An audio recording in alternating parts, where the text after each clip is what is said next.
महर्षि अगस्त्य को पुलत्य ऋषि का पुत्र माना जाता है। उनके भाई का नाम विशर्पा था, जो दशानन रावण के पिता थे।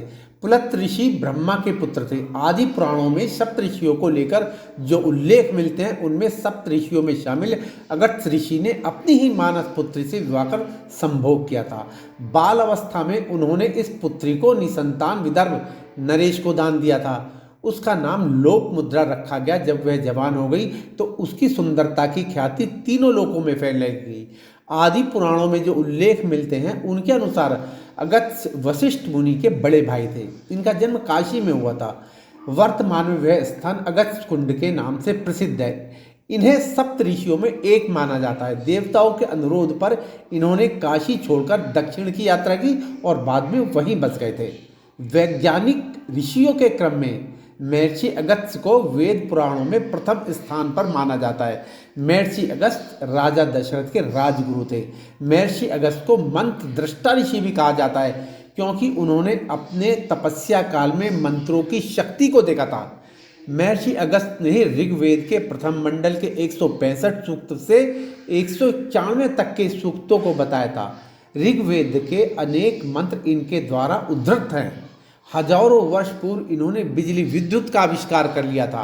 अगस्त्य के बारे में कहा जाता है कि एक बार इन्होंने अपनी मंत्र शक्ति से समुद्र का समूचा जल पी लिया था, विंध्याचल पर्वत को झुका दिया था, मणिमती नगरी के इलवल तथा वातापी नामक दुष्ट दैत्यों की शक्ति को नष्ट कर दिया था।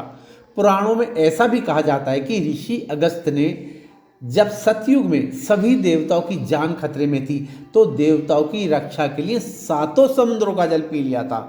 जब देवासुर संग्राम हो रहा था, सभी दानव हारने के बाद समुद्र के तलों में जाकर छिप गए थे।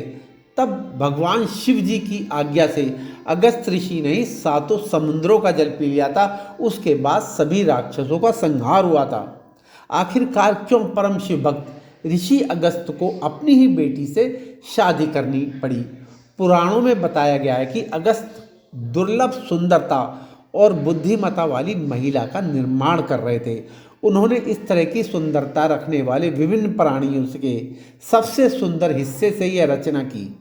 उस समय विदर्भ के राजा, जो निसंतान थे, संतान का वर मांगने के लिए देवताओं की तपस्या कर रहे थे। अगस्त्य ने अपनी कल्पना की स्त्री की रचना उस राजा को प्रदान की।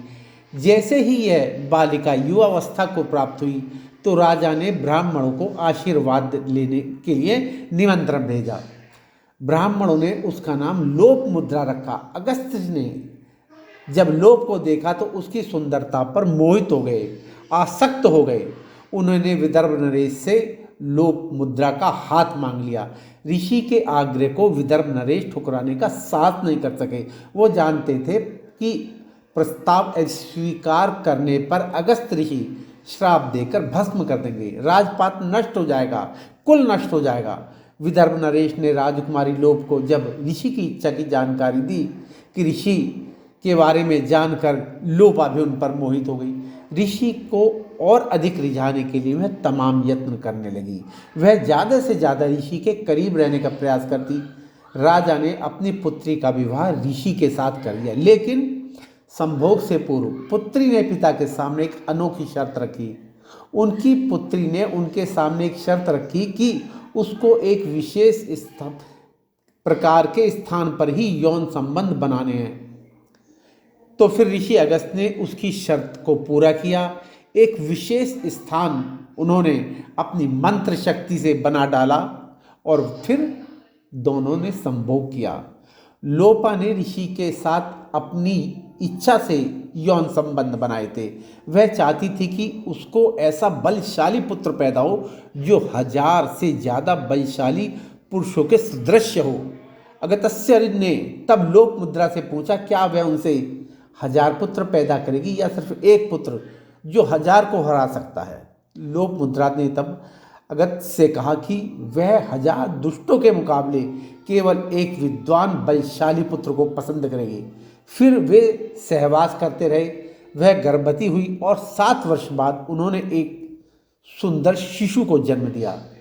बेटे का नाम इद्यमय वहा रखा गया, जो बहुत बलशाली था। ऐसी ही एक कहानी के साथ शीघ्र मिलेंगे। तब तक के लिए न्यूज़ ट्रैकर 24 से मैं शेखर शर्मा आज्ञा दीजिए। नमस्कार।